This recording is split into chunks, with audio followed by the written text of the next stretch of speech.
Welcome to my channel easy learning accounts. आज की इस वीडियो में हम रेशियो ऑफ शेयर्स फॉरफिटेड जो कि पहले कभी इशू हुए थे प्रीमियम में, उनके बेस्ड क्वेश्चंस को करेंगे। लास्ट वीडियो मतलब वीडियो नंबर 72 में हमने न्यूमेरिकल जो किए थे वो वाले क्वेश्चंस फॉरफिटेड और रेशियो वाले थे जो बेसिकली इश्यू एक्ट पर हुए थे, वहां पर प्रीमियम का कोई भी पॉइंट नहीं था। आज जो क्वेश्चन करेंगे उसमें ऑलरेडी ये इश्यू एक्ट प्रीमियम थे, फिर फॉरफिट हुए और फिर ये रीइश्यू हो गए, वो वाले क्वेश्चंस को करेंगे। हम एक क्वेश्चन ऐसा करेंगे जिसमें प्रीमियम में इश्यू हुए थे और पूरे के पूरे शेयर्स रीइश्यू कर दिए।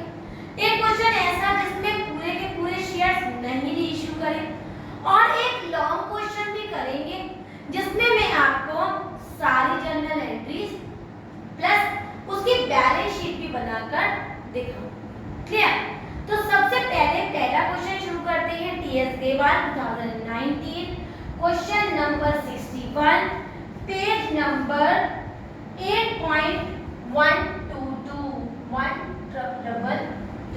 क्लियर बेटा? क्वेश्चन है a share of 100 issued at a premium of ₹10 on which ₹80 including premium were called and ₹60 including premium were paid. What paid has been forfeited. ये shares हो गए forfeit. These shares were afterwards reissued as fully paid up for ₹70 per journal entries to record the above transactions. इस question में खास बात ये है बेटा कि इस क्वेश्चन में डायरेक्टली हमें अमाउंट दे रखा है, शेयर की इंफॉर्मेशन नहीं दी है। तो बिना शेयर की इंफॉर्मेशन हुए डायरेक्टली उसका अमाउंट होकर भी हम क्वेश्चन को आराम से निकाल लेंगे। कैसे निकालते हैं देखते हैं। क्वेश्चन नंबर 61 का सॉल्यूशन करेंगे यहाँ। A share of ₹100 issued at premium of ₹10 on which ₹80 including premium were called कितने की हुई है बेटा? तो पहले मैं एंट्री लिख लेती हूँ, share capital account debit to share forfeited account to share payment किसका नहीं आया was paid has been forfeited share पर आफ्टरवर्ड रीइश्यूड वर कॉल्ड ₹60। इन्होंने हमें ये नहीं बताया कि किसका पेमेंट नहीं आया, तो मैं यहाँ लिख लेती हूँ कॉल इन एरियर्स। क्लियर है? इसका मतलब कोई एक कॉल था जिसका पेमेंट नहीं आया था, बीइंग शेयर फॉरफिट। इसका अमाउंट देखिएगा मैं कैसे फिल करती हूँ। उन्होंने बोला ₹80 इंक्लूडिंग प्रीमियम वर कॉल्ड। अगर 10 रुपए की 80 में प्रीमियम है, 80 का एक्चुअल कॉल है बेटा और इसमें 10 रुपए की प्रीमियम है, तो प्रीमियम को निकाल दूं तो एक्चुअल कॉल कितने की हुई होगी? 70 की हुई होगी बेटा। तो मैं यहाँ लिख देती हूँ 70, क्योंकि डायरेक्टली रुपीस दे रखा है तो मैंने लिख दिया 70। आगे कह रहे हैं was called ₹60 including premium was paid। Payment कितना आ गया बेटा? ₹60 का, और प्रीमियम का पेमेंट भी आ गया है। और जब प्रीमियम का पेमेंट आ जाता है तो उसको फॉरफिट की एंट्री में हम नहीं दिखाते। तो 60 में से अगर मैं 10 रुपए की प्रीमियम हटा दूं तो मेरा फॉरफिट में कितना अमाउंट आ जाएगा? 50। जब 70 रुपीस की सारी कॉल हुई, 50 का पेमेंट आ गया, तो बेटा कितने का पेमेंट नहीं आया होगा? 20। ये हो गई हमारी पहली एंट्री। नेक्स्ट एंट्री लिख लेते हैं, फिर क्वेश्चन को पढ़ेंगे। बैंक अकाउंट डेबिट एक लाइन छोड़ देंगे, टू शेयर कैपिटल अकाउंट फिर एक लाइन छोड़ देंगे और नरेशन लिखेंगे बीइंग शेयर फॉरफिटेड कॉमन आगे लिखेंगे रीइश्यू। क्लियर है? देखते हैं आगे क्या कह रहा है। His shares is afterward reissued, सारे शेयर ये रीइश्यू कर दिए as fully paid up for ₹70। Paid up आएगा शेयर कैपिटल में और as ₹70, तो 70 आएगा हमारा बैंक में। क्योंकि कल मैंने आपको कहा था कि ₹4 बेटा हमेशा बैंक में लिखना और पेड अप हमेशा लिखना शेयर कैपिटल में। हमने इसी पॉइंट को फॉलो किया और वो कह रहे हैं फुल्ली पेड अप। तो फुल्ली पेड अप मतलब 100, क्योंकि सारी कॉल फुल्ली फेस वैल्यू कितनी थी? 100।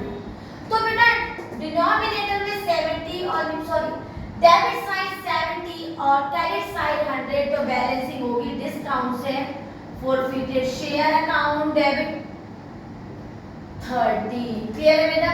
और लास्ट एंट्री हो जाएगी share forfeited account debit to capital reserve. और इस क्वेश्चन में हमारे पास पूरे के पूरे शेयर के शेयर उन्होंने रीइश्यू कर दिए, तो फॉर्मूला नहीं लगाएंगे लॉन्ग वाला, सिंपल फॉरफिट में से डिस्काउंट को माइनस कर देंगे।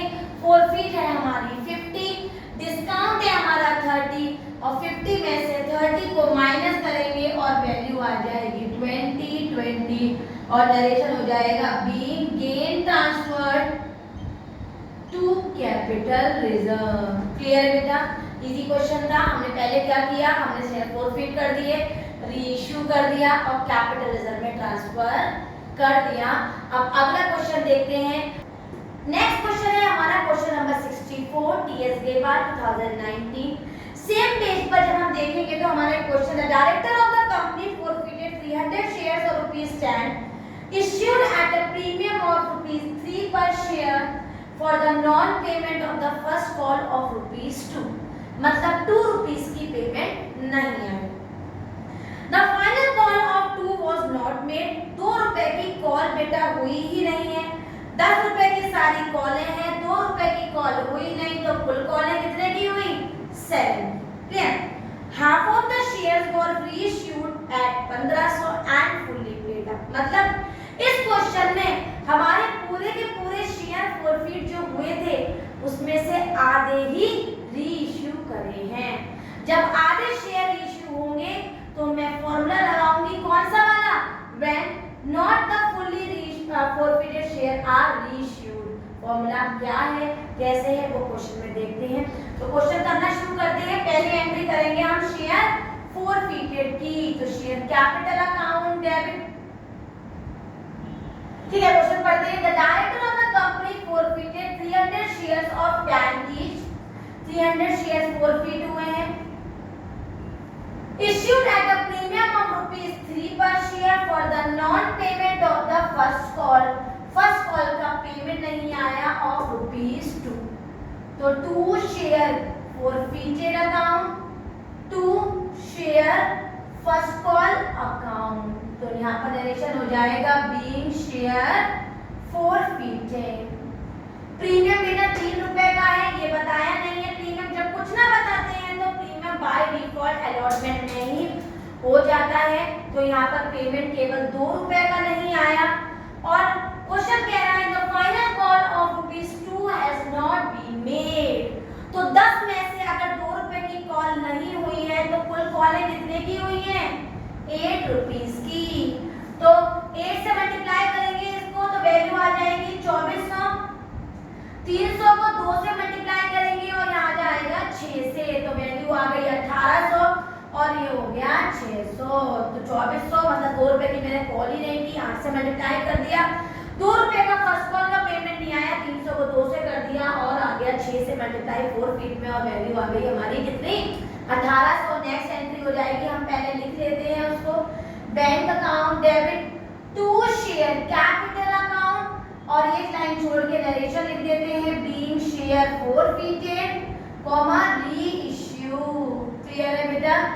अब इसको फिल करते हैं। तो क्वेश्चन क्या कह रहा है आगे का, आगे कह रहा है the final column not made half of the forfeited share, मतलब 300 का अगर मैं आधा कर दूं तो 150, आधा 150 शेयर्स रीइश्यूड एज ₹1500, तो ₹4 या ₹8 हमेशा किसमें आते हैं, बैंक में आते हैं। फुल्ली पेड अप मतलब 150 और फुल पेमेंट कितने का है, ₹10 का, तो यहाँ पर भी 1500 और क्रेडिट साइड भी 1500, तो ना तो एंट्री सिक्योरिटी प्रीमियम से बैलेंस होगी और ना ही डिस्काउंट से बैलेंस होगा। और लास्ट एंट्री करेंगे share forfeited account debit, forfeited share भी लिख सकते हैं, to capital reserve account being gain transferred to capital reserve. इस क्वेश्चन में पूरे के पूरे शेयर इश्यूड नहीं हुए हैं, तो हम सिंगल फॉर्मूला लगाएंगे जो मैंने आपको लास्ट वीडियो में भी बताया था, और लास्ट टू लास्ट वीडियो मतलब वीडियो नंबर 71 में मैंने इसका फॉर्मूला भी बताया है। फॉर्मूला क्या था? Total amount forfeited upon number of share forfeited into number of share reissued minus discount. Clear है बेटा? इनमें वैल्यू लगा देते हैं। टोटल अमाउंट फॉरफिटेड कितनी है बेटा? 1800 है। नंबर ऑफ शेयर फॉरफिटेड कितने हैं बेटा? 300 लिख देंगे। नंबर ऑफ शेयर रीइश्यूड कितने हैं बेटा? 150। और क्वेश्चन में कोई डिस्काउंट नहीं है तो इसमें फॉर्मूला कटा 2 और ये आ गया 900। तो 900 900 लिख देंगे कैपिटल रिजर्व में। याद रखिएगा अगर कभी भी पूरे फॉरफिट शेयर इशू नहीं होते हैं तो गेन में ट्रांसफर करने के लिए या गेन ट्रांसफर करने के लिए कैपिटल रिजर्व में हमें फॉर्मूला लगाना पड़ेगा। Total amount forfeited upon number of share forfeited into number of share reissued minus discount. अगर डिस्काउंट नहीं है तो फॉर्मूले में डिस्काउंट का पोर्शन हटा देते हैं। अब एक क्वेश्चन और करेंगे तो देखते हैं। क्वेश्चन नंबर 70 भी करेंगे बेटा। थोड़ा कम फ्रीक्वेंसी पे मैं क्वेश्चंस को इसलिए करा रही हूँ ताकि मैं नहीं चाहती कि आपको चैप्टर में थोड़ी सी भी प्रॉब्लम आए। हमारे क्वेश्चंस ज्यादा हो जाए, प्रोसेस ज्यादा हो जाए, स्टेप्स ज्यादा हो जाए, बट क्वेश्चन दिमाग में भर जाने चाहिए। क्लियर? तो क्वेश्चन नंबर 70 भी करेंगे। इस क्वेश्चन में मैं आपको सारी जनरल एंट्री पास करके दिखाऊंगी फ्रॉम टॉप टू बॉटम और बैलेंस शीट भी बनवाऊंगी। बस आप एक बात आपको याद रखनी है वो ये कि आपको जनरल एंट्री सारी मालूम होनी चाहिए। जनरल एंट्री पास करना शुरू करते हैं। Question number 70 TS Global 2019 Telecom Limited issued 20,000 shares of TAN each at a premium of 5 payable 7 including premium on application। तो पहली एंट्री मैंने करना शुरू कर दिया। पहली एंट्री होगी bank account debit to share application account. इसमें प्रीमियम इंक्लूडेड है, इंक्लूड करके वैल्यू लिखेंगे। Being application money received value कितनी आएगी बेटा? 7 से मल्टीप्लाई हो जाएगा हमारा 20,000 1,40,000 और 1,40,000। नेक्स्ट एंट्री हो जाएगी share application account debit to share capital account. और क्योंकि उसका भाई क्वेश्चन में हमारे साथ है तो सिक्योरिटी प्रीमियम को उसके साथ ले लेंगे। 5 की एक्चुअल कॉल है और 7 की एक्चुअल कॉल है और इंक्लूडिंग प्रीमियम है। 7 ऊपर मतलब 1,40,000। 5 रुपए की प्रीमियम है बेटा तो 5 रुपए प्रीमियम में तो एक्चुअल कॉल हो गई 2 की तो 20,000 एट द रेट ऑफ 2 ये हो गया हमारा 40,000 और ये वाली वैल्यू हो गई हमारी 1 लाख। दोनों एंट्री पूरी हुई और नरेशन हुआ being application money transferred with premium. Clear है बेटा? दोनों ही एंट्री बहुत इजी थी और मुझे लगता है आपको समझ में अच्छी तरह आ गई होगी। नेक्स्ट एंट्री अलॉटमेंट की करते हैं। Share allotment account debit to share capital account. इसके साथ कोई प्रीमियम नहीं है, हमने मल्टीप्लाई कर दिया, नरेशन लिख दिया। बीइंग अलॉटमेंट मनी ड्यू ये हमें एंट्री याद है तो हमने 20,000 को 5 से मल्टीप्लाई कर दिया तो वैल्यू हो गई हमारी 1 लाख और 1 लाख। क्लियर है?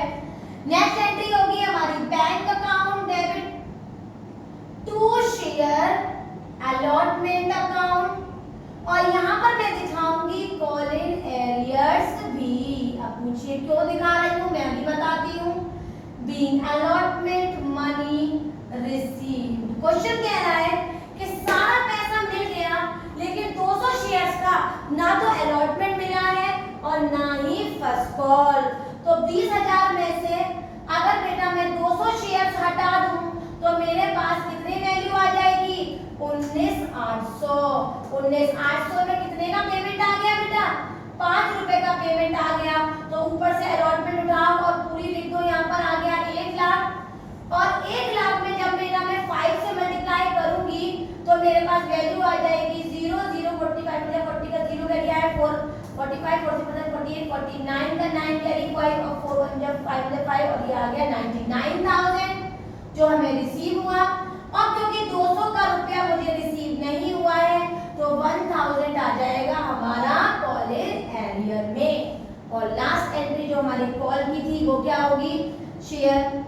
Final call account debit to share capital account, narration लिख देंगे being final call money due, और ड्यू में कितना बता रहा था बेटा, बैलेंस, तो बैलेंस आ जाएगा हमारा, अगर 10 की कॉल और 5 की प्रीमियम मतलब 15 है, 7 रुपए का हमारे पास एप्लीकेशन है और 5 रुपए की अलॉटमेंट है, 15 टोटल लाना है, तो 3 रुपए का क्या हो गया, 3 रुपए की हो गई हमारी फाइनल कॉल। तो 3 को मल्टीप्लाई करेंगे तो वैल्यू आएगी 60,000 और ये आ जाएगी 60,000, और लास्ट एंट्री हो जाएगी हमारी bank account debit call in arrears account debit to share final call account. तो फाइनल कॉल में आ जाएगा बेटा पूरा 60,000, 200 का पेमेंट नहीं आया बेटा 3 रुपए का, तो आ जाएगा 600 आ जाएगा हमारा कॉल इन एरियर में, और 60,000 में से अगर मैं 600 को माइनस कर दूं तो ये आ जाएगा हमारा 59,400 आ जाएगा हमारा बैंक में। क्लियर है बेटा। अब लास्ट पॉइंट ये हमसे कह रहा है कि ये जो शेयर्स थे ना बेटा, इसे फोरफीट कर दिया। क्या कह दिया, these shares were forfeited। तो फोरफीट की एंट्री क्या होगी बेटा, फोरफीट की एंट्री होगी share capital account debit to share forfeited account. किस किस का पेमेंट नहीं आया, शेयर अलॉटमेंट का नहीं आया, और किसका नहीं आया, शेयर फाइनल कॉल का भी पेमेंट नहीं आया। ध्यान से देखिएगा, क्वेश्चन में कोई प्रॉब्लम होनी नहीं चाहिए, बिकॉज 1 to all हम सारी एंट्री कर रहे हैं। तो फाइनल कॉल का पेमेंट नहीं आया, बीइंग शेयर फोरफीटेड, सारी कॉल हो चुकी है बेटा, तो 200 इंटू पूरा 10, तो 200 एट द रेट ऑफ 10 आ जाएगा हमारा 2000 शेयर कैपिटल में। फाइनल कॉल से फिल करना शुरू करते हैं। फाइनल कॉल कितने की थी, 3 रुपए की, तो 200 एट द रेट ऑफ 3, तो ये आ गया 600 हमारा फाइनल कॉल में। 200 और हमारे शेयर्स थे बेटा 200, और 200 at the rate of what, allotment 5 का था बेटा, 5 आ गया हमारा 10 मतलब 1000 आ गया हमारा शेयर अलॉटमेंट में, और पेमेंट फोरफीट का मतलब एप्लीकेशन का ही पेमेंट आया है, जिसमें 5 रुपए की प्रीमियम थी, तो 2 रुपए आ गया हमारा एप्लीकेशन में, जिसमें मैं प्रीमियम नहीं लूंगी। ऐड कर लेते हैं, 5 6 7 8 9 10, मैं इनको मल्टीप्लाई कर दूं बेटा, ये आ गया हमारा 4,400। क्लियर है बेटा। Next entry bank account debit to share capital account. उन्होंने बोला कि 200 में से 160 शेयर्स को उन्होंने कर दिया री इश्यू फॉर रुपीस, हमेशा बैंक में आएगा, मैंने लिख दिया 1600, और फुल्ली पेड अप। तो फुल्ली पेड अप का मतलब क्या होता है बेटा, फुल्ली पेड का मतलब होता है यहाँ भी आ जाएगा हमारा 1600 रुपए। एक बार मैं पढ़ के बता देती हूँ, इस शेयर को 1600 of share issued for rupees 1600, 160 shares उन्होंने रीइश्यू कर दिए कितने में, 1600 में, तो 160 एट द रेट ऑफ 10 यहाँ आ गया 1600। लास्ट एंट्री क्या हो जाएगी, share forfeited account debit to capital reserve. इसमें हमें फॉर्मूला लगाना पड़ेगा, फॉर्मूला लगा देते हैं बेटा। फॉर्मूला क्या है हमारा, टोटल अमाउंट फोरफीटेड वो कितना है 400 upon number of share forfeited 200 into number of share reissued 160, और डिस्काउंट है नहीं तो कुछ नहीं आएगा, 0 से 0 चला गया, ये 0 से 0 चला गया, ये आ गया हमारा 20, और 20 को मैंने 2 से मल्टीप्लाई किया तो ये आ गया मेरा 12, और ये आ गया हमारा 32, तो 32 आ गया हमारा कैपिटल रिजर्व में। अब अगर मैं क्वेश्चन में ध्यान से देखूं तो क्वेश्चन में उन्होंने हमसे बोला है, क्वेश्चन में क्या बोला है उन्होंने हमसे कि 430 और 320 आएगा कि बैलेंस शीट भी बनाओ। तो बैलेंस शीट बहुत शॉर्ट में बनाती हूँ, आप बस ध्यान से देखना कि हमें बनानी कैसे है। मैंने बैलेंस शीट बना ली है बेटा, ध्यान से देखिएगा। बैलेंस शीट है कंपनी की, particular load number amount equity and liability, और ये कंप्लीट बैलेंस शीट है, इस तरह ध्यान देना। केवल शेयर कैपिटल की मैंने कंप्लीट बैलेंस शीट बनाई है, पूरी भी कंप्लीट नहीं है, लेकिन शेयर्स के चैप्टर में जितनी जरूरत है मैंने उतनी बना दी है। देखिए share holders fund, share capital, reserve and surplus लिखेंगे जिसमें मैं प्रीमियम और कैपिटल रिजर्व की अमाउंट पहुंचा दूंगी, और इसको बैलेंस करने के लिए मैंने कैश एंड कैश इक्विवेलेंट और इसकी बैलेंस को भी मैं अभी पहुंचा दूंगी।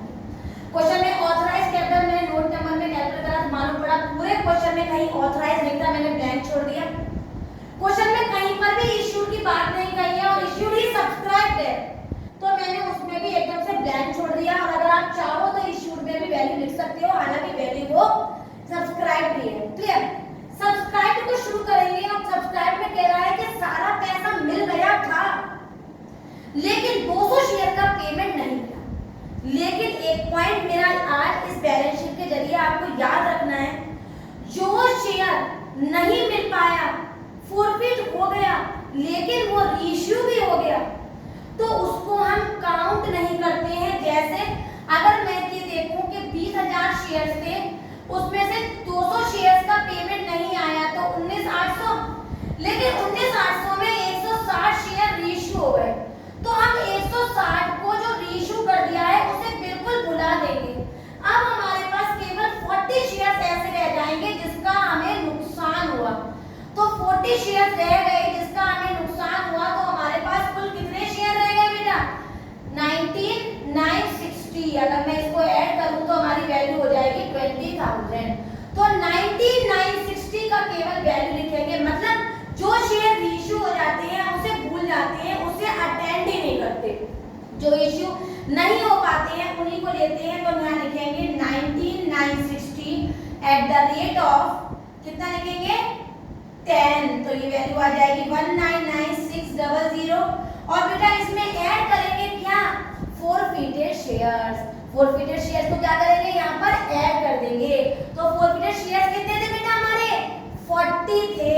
40 यहाँ पर ऐड कर देंगे तो हमारी वैल्यू हो जाएगी 19,960,640। क्लियर है बेटा? 19,960। और सेकंड नंबर पे यहाँ कैलकुलेट करेंगे हम रिजर्व एंड सरप्लस को, जिसमें सबसे पहले लिखेंगे कैपिटल रिजर्व। कितनी वैल्यू आई थी उसकी बेटा? हमारी 320 आई थी। और दूसरे नंबर पे लिखेंगे हम security premium reserve. Security premium में हमारा कितना रुपया था? 5 रुपए का। शेयर कितने थे? 20,000। 20,000 को 5 से करेंगे तो कितना आएगा? 1 लाख। तो 1 लाख में 320 को ऐड करेंगे तो 100,320 दोनों को ऐड करेंगे बेटा। क्या लिखेंगे? 100,320। इनको ऐड करो 0, और ये हो गया हमारा 8, और ये हो गया हमारा 6 7 8 9 9 9, और ये आ गया हमारा 2। क्लियर है? हमने ऐड कर लिया, 320 आ गया, 640 और 3, इसको हमने ऐड किया ना, 340 आ गया, और वैल्यू आ गई हमारी। दोनों को ऐड करा हमने, यहाँ लिखा 29980,089,992, और सेम वैल्यू हम लिख देंगे 29980 की वैल्यू यहाँ आ जाएगी, और बैलेंस शीट हमारी कंप्लीट हो जाएगी। बैलेंस शीट में हमें शेयर कैपिटल भी दिखाया और रिजर्व भी दिखाया, कैश एंड कैश इक्विवेलेंट से बैलेंस किया, और इस तरह से हमने इसकी बैलेंस शीट भी कंप्लीट की। बैलेंस शीट के क्वेश्चन रेयर आते हैं, लेकिन अगर आ गए तो हम इसको छोड़ेंगे नहीं। वीडियो समझ में आई हो, क्लियर हो गए वो सारे पॉइंट्स, तो मेरी वीडियो को लाइक करें, शेयर करें और मेरे चैनल को सब्सक्राइब जरूर करें। Thank you.